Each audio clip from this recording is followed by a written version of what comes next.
Assalamu alaikum class 5. This is Khalid Salim and today is your social studies lecture. So last time we were reading about deserts and we read about the names of the different deserts that are famous all around the world, and then we discussed about the deserts that are present in Pakistan, and then we studied this topic iosis के बाद today from where we are going to continue. The topic is desert vegetation.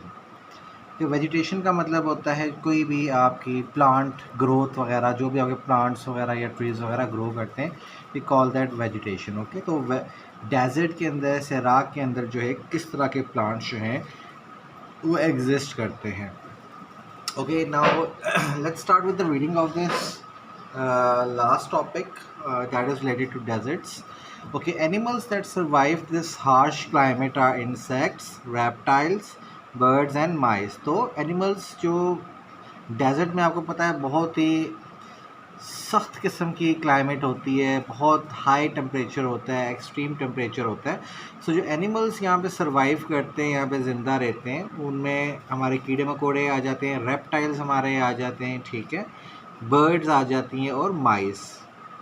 And of course the camel which is known as the ship of the desert. And camel is one of the most famous animals that is found in deserts. Okay, and it is also known as the ship of the desert. Okay, camels are used to transport to carry people and goods, as they can travel for many miles on soft sand without water. So why are camels preferred as the perfect mode of transportation in the desert?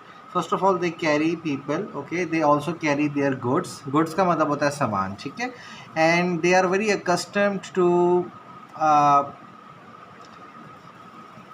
they are very accustomed in, you can say, walking on the soft sand of the desert, क्योंकि इन्हीं के पाँव जो है वो वहाँ पे टिकते हैं.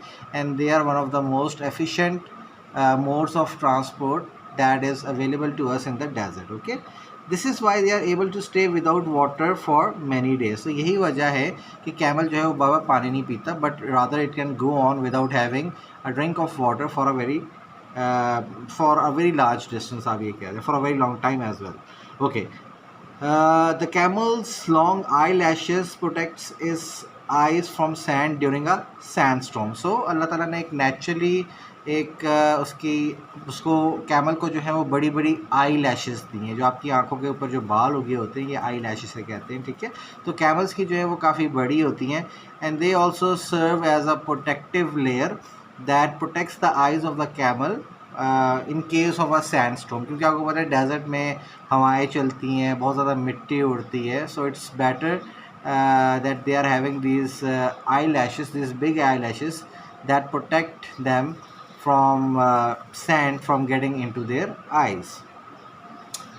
Okay, so animals we read कि किस तरह के animals रहते हैं.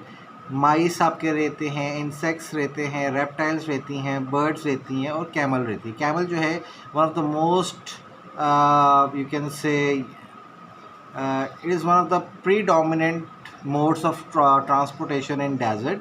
Why? Because it has its feet are accustomed to walk on the soft sand of the desert, and secondly it does not need that much water to go on. और camel की जो है वो hums के अंदर आपने देखा होगा कि उनकी जो कैमल के ऊपर एक पहाड़ नुमा एक चीज़ बनी होती है उसकी बैक पे. Actually that is the place where the water is stored. Okay, and that is how it just gets its water from that hump while it's going on without any water on a very long journey. So coming to the second paragraph of this topic, and now it's about people and the countries that are located over here. Okay, the people who live in the desert are sturdy का मतलब होता है strong. तो जो लोग, अब definitely इतनी harsh climate है, इतनी सख्त किस्म की climate है, बहुत ज़्यादा hot है, बहुत ज़्यादा extreme भी, हम harsh को हम extreme भी कहते हैं. ओके, so extreme किस्म की environment में जो लोग रहते हैं, especially the people living in the desert, they are quite sturdy, they are quite strong. Okay, travelling is difficult as there are few trees and areas to rest. तो travel जो है it's always difficult in a desert, क्योंकि एक तो trees नहीं होती, ठीक है, there is no shade in the desert, and they are not having many places where they can stop and rest as well. They lived in tents in the past, but now they have developed towns and cities. So in the past, when there was no development, uh, they used to live a very simple life and they used to live in a tent के अंदर ये जो है रहते थे. लेकिन अब क्या है कि definitely times have changed. The Arabs, they have become quite rich by the oil that they produce. So now they have produced towns and cities. ठीक है, अब इन्होंने बड़े बड़े cities बना लिए. There are large deposits of mineral wealth in some regions such as the Arabian desert, which has oil and gas. तो अब यहाँ पे डेफिनेटली कुदरती मादनियात जो हैं वो कुछ एरियाज़ ऑफ द डेजर्ट में पाई जाती हैं, स्पेशली अरेबियन डेजर्ट जो आपका है. ठीक है, अब यहाँ पे क्या है कि इस अरेबियन डेजर्ट के अंदर बहुत ज़्यादा लार्ज किस्म के डिपॉजिट्स हैं. बहुत डिपॉजिट्स का आप कह सकते हैं कि बहुत मतलब ज़मीन के नीचे इतनी बड़े इनके पास ऑयल है, इनके पास गैस है. तो ये रीजन्स जो हैं ये रिच भी हैं नेचुरल रिसोर्सेज के अंदर. In other words, it is drilled and the oil is pipe to the refineries. तो क्या होता है कि इस ऑयल को हासिल करने के लिए ड्रिल किया जाता है अंडरग्राउंड, और फिर इसी का जो ऑयल जब निकलता है तो ये इसको पाइप कर दिया जाता है रिफाइनरीज में. पाइप का मतलब है कि उन्होंने पाइपलाइंस बनाई हुई हैं और इन पाइपलाइंस के थ्रू जो है ये रिफाइनरीज होती हैं, जहाँ पे बेसिकली ऑयल जो है वो आपको पता है जब एक्सट्रैक्ट होता है ज़मीन से तो बड़े क्रूड फॉर्म में होता है, वो प्योर फॉर्म में नहीं होता. तो if you are trying to convert crude oil into petrol or diesel or any other kerosene oil in instance, so then you are going to refine it. आप इसकी सफाई करेंगे, इसकी जो contents हैं उनको तेज़ करने के लिए आप refineries में भेजेंगे. ठीक है, this wealth enables the region to develop its natural reserves and sell it to other countries. तो क्या हुआ कि इतनी बड़ी इनके पास एक दौलत है इन द इनके पास इतनी बड़ी दौलत है इसकी ऑयल की, गैस की. तो इसलिए जो है इन्होंने अपने जितने भी इनके रिज़र्व्स का मतलब होता है स्टोर्स, तो जितने भी इनके कंट्रीज़ के अंदर नेचुरल रिसोर्स के रिज़र्व्स हैं, ठीक है, उन्होंने क्या किया कि इसको डेवलप किया है, इसको अपग्रेड किया है, and they are now selling it on a very hefty profit to other countries as well. The people of this region gained valuable monetary benefits and are now developing their countries. तो क्या हुआ कि इस खित्ते के लोगों को, इस एरिया के लोगों को जहाँ पे ये डेजर्ट है, तो उन्होंने बहुत ज़्यादा पैसे से फ़ायदा उठाया. Monetary benefits it's related to money. ठीक है, तो बहुत ज़्यादा इन्होंने पैसे से फ़ायदा उठाया है. और अब क्या हो रहा है कि the money they have earn from these natural resources, they are investing that money in upgrading the infrastructure and you know the other things that are needed to live a very modern life in their countries. Okay, so I guess this topic of ours is covered. So in it we studied first we studied about different kinds of animals that are living here, and camel is the preferred mode of transport in this area. Then we talked about the people. They are very strong people who are living in this harsh environment of the desert. But now in the 20th century, actually, with the exploration of gas and oil, these countries, they have developed themselves very much. ठीक है, तो this was actually the theme or the major points of this topic, desert vegetation. Okay, now coming to the next topic, inshallah we'll be covering this topic in our today's class. Forest हम कहते हैं जंगल. ठीक है, forest एक ऐसा area होता है जहाँ पे बहुत ज़्यादा ट्रीज़ होती हैं, और फॉरेस्ट के अंदर जो हैं वो तरह तरह के एनिमल्स रहते हैं. ठीक है, and they get their food from the forest as well. So today we are going to look at 3 different types of forests that exist in this world. Okay, the number one is coniferous forest. Coniferous forests जो हैं, what are those? Okay, let's read it.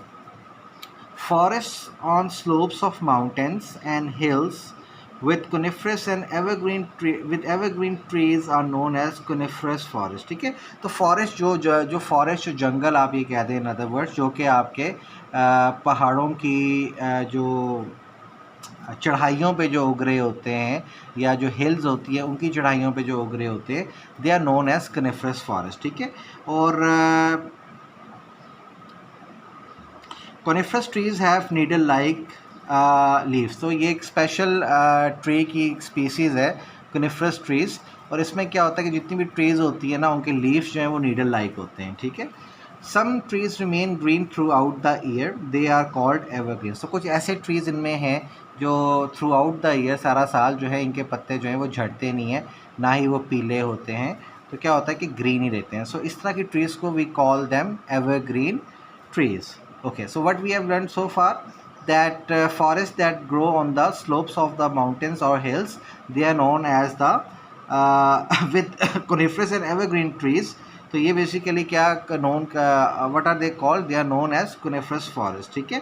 तो अब coniferous forest की जो है trees की जो है वो आप ये कह दें कि what is its main feature, that these trees they are having needle like leaves. Okay, so कुछ ट्रीज जो हैं उनके लीव्स जो हैं वो हमेशा के लिए ग्रीन रहते हैं, and they don't turn yellow during the winter or the spring, and such trees are known as evergreen trees, ठीक है। so forests that are growing on the slopes and hills, ठीक है, with coniferous and evergreen trees are known as coniferous forest. Clear? Okay, the temperature of coniferous forests are usually cold in winter and moderately warm in summer. So now coming about the climate condition of these areas, तो temperature जो coniferous forest का क्या होता है, ये cold होता है सर्दियों में और हल्का फुल्का, मॉडरेटली का मतलब होता है not too severe and not too less, ठीक है, ना ज़्यादा गर्म ना ज़्यादा ठंडा, मतलब दरमियाना, इन अदर वर्ड्स, ठीक है, इन द मिडल। तो ये हल्की सी गर्मी होती है यहाँ पे समर एरियाज़ में। So I hope that the coniferous forest definition is known to you by now, ठीक है। Forest growing on the slopes of mountains and hills with coniferous and evergreen trees are known as coniferous forest, ठीक है। किस climate में होते हैं, they usually grow in they usually have climates that are very cold in winter, and they are having moderately warm in temperature during the summer as well. Okay, now coming to the next topic. Okay, the next type of forest, the first one was coniferous, this is the next one. Okay, taiga जो है, let's see ये किस तरह के forest है। अब same चीज़ ही है, the coniferous evergreen forest in subarctic land is known as taiga. अब सब आर्टिक लैंड जो है वो बेसिकली आपका जो आपका लैंड है that is just below the polar region, आप ये कहते हैं। एक हमारा नॉर्थ पोल है, ठीक है, सब आर्टिक एरिया वही होता है, नॉर्थ पोल जो है वो सबसे टॉप मोस्ट है, लेकिन उसके नीचे कंट्रीज़ आप देख लें, you are having Alaska, you are having northern parts of what we say Canada, you are having some parts of Russia, you are having Iceland over there। तो ये जितने भी पार्ट्स हैं ये सब आर्टिक लैंड के हैं, ठीक है। अब सब आर्टिक लैंड है, you know it's quite freezing cold over there. So अब वहाँ पे अगर कोनिफरस ट्रीज ग्रो कर रही हैं, कोनिफरस एवरग्रीन फॉरेस्ट, तो they would be known as taiga. Okay, a taiga is also called a biome which is a vast area with similar flora, fauna and microorganisms. Okay, तो taiga जो है इसको biomes हम लोगों ने पढ़ा था, these regional classes on the basis of predominant vegetation are called biomes. तो जहाँ पे जो है वो वेजिटेशन प्रीडोमिनेंट होगी रीजनल क्लासेस में, रीजनल एरियाज़ के अंदर, तो they would be known as biome. Okay, let's continue on. It has vegetation that can survive the cold weather. तो यहाँ पे टाइगर के अंदर जो वेजिटेशन है ये ऐसी वेजिटेशन है जो कि सर्वाइव कर सकती है बहुत ही कोल्ड वेदर में। Okay, coniferous trees such as spruce, fir and pine grow well in taigas. तो जो ट्रीज स्पेशल ट्रीज है कोनिफरस की, दे आर नोन एज, एक स्प्रूस ट्री है आपके पास, एक फर है और एक पाइन है। तो ये ऐसी कंडीशंस के अंदर, सब आर्टिक कंडीशंस के अंदर, स्पेशली टाइगा के अंदर ये बहुत वेल ग्रो करती हैं, ठीक है। In the lowlands of the taigas deciduous trees such as birch, willow and ash grow in the mixed woodlands. Okay, so next जो आपकी अगर लो लैंड है, थोड़ा सा नीचे अगर आप आ जाएं, ठीक है, एक तो हाईलैंड्स की तरफ जा रहा है आपका टाइगा, लेकिन लो लैंड का जो टाइगा है उसमें जो ट्रीज ग्रो करती हैं बर्च, विलो एंड ऐश, तो ये सबसे अच्छी ग्रो करती हैं, ठीक है, और ये इसी एरिया के लिए मुख्तसर आप ये कहते हैं इसी एरिया के लिए हैं। The Tyga has a cold climatic condition in winter and moderately warm summers, ठीक है। अब क्या होता है कि इसकी कोल्ड क्लाइमेट होती है विंटर्स के अंदर और इसकी हल्की फुल्की जो है वो गर्मियाँ होती हैं। The foothills of the Himalayas and the Karakoram range are taigas in Asia. तो एशिया के अंदर आपने टाइगाज देखना है, ठीक है। सो क्या होगा कि फुट हिल्स जितने भी आपके फॉरेस्ट स्टार्ट होते हैं just before the actual Karakoram range और द हिमालयन रेंज, तो वो जितने भी हैं आपके फुट हिल्स, वो वाला एरिया जो भी फॉरेस्ट है उसको हम टाइगास कहते हैं, ठीक है, कोनिफरस फॉरेस्ट कहते हैं, क्योंकि इस तरह की ट्रीज जो हैं ये उधर पहाड़ी इलाकों के अंदर ही उगती हैं। Okay, now coming to the last topic of the forest.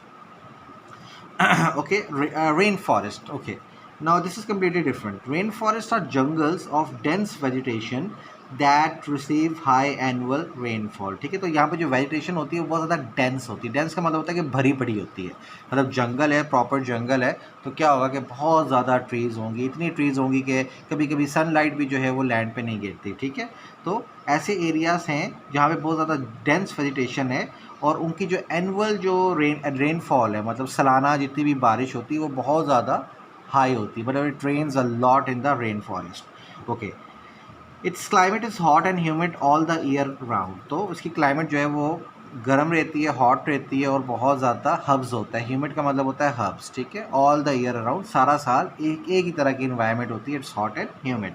These forests are very rich in wildlife and exotic vegetation of ferns, orchids, vines, evergreens and tall green trees. Okay, तो इसके अंदर बहुत ज़्यादा different variety of wild life होती है. You would be finding monkeys, you would be finding chimpanzees, you would be finding lions, snakes, different types of things residing or living in a forest. ठीक है, और बहुत ही exotic का मतलब होता है कि something that is new, foreign भी कह सकते हैं. ठीक है, तो तरह तरह की यहाँ पे वेजिटेशन होती है, ऑर्चिड्स होते हैं, फर्न्स होते हैं, ठीक है, वाइन्स होती हैं, एवरग्रीन्स और टॉल ग्रीन ट्रीज होती हैं. It is known as the it is known as the rainforest as thick vegetation of trees cover most of the land and water filters through the trees in sprays towards the vegetation. तो इसका नाम rain forest कैसे पड़ा है? क्योंकि इसकी vegetation बहुत thick होती है और इसने मोस्ट ऑफ द लैंड को कवर किया होता है. मतलब इतनी ज़्यादा ट्रीज़ होती हैं, इतनी ज़्यादा घास होती है, इतनी ज़्यादा वाइन्स होती हैं कि they are covering the ground. ठीक है, and what happens whenever it rains, so the water actually first drops on the trees, then it gets filtered. पर क्या होता है कि उछल उछल के पानी जो है वो नीचे की तरफ गिरता है, इसलिए इसका नाम जो है वो रेन फॉरेस्ट ने रखा है. ठीक है, when it rains in the tropical monsoons. ठीक है, जब ये ट्रॉपिकल मानसून जब हमारा होता है, सीज़न होता है स्पेशली इन द समर्स, तो इस बहुत ज़्यादा बारिश यहाँ पर होती है. तो दैट इज़ वाई एक्चुअली इसका नाम जो है वो रेन फॉरेस्ट इसलिए पड़ा है, क्योंकि ऊपर की ट्रीज़ पे जो पानी पड़ता है it gets splashed on to the ground below. Okay, so I guess types of forest, coniferous forest, taiga, ठीक है, and the rainforest, we have covered it. So inshallah I'll be sharing it with you soon, this lecture on YouTube, and I will also be sending you 2 questions of this chapter. Okay, so you need to write it neatly in your notebooks. Thank you.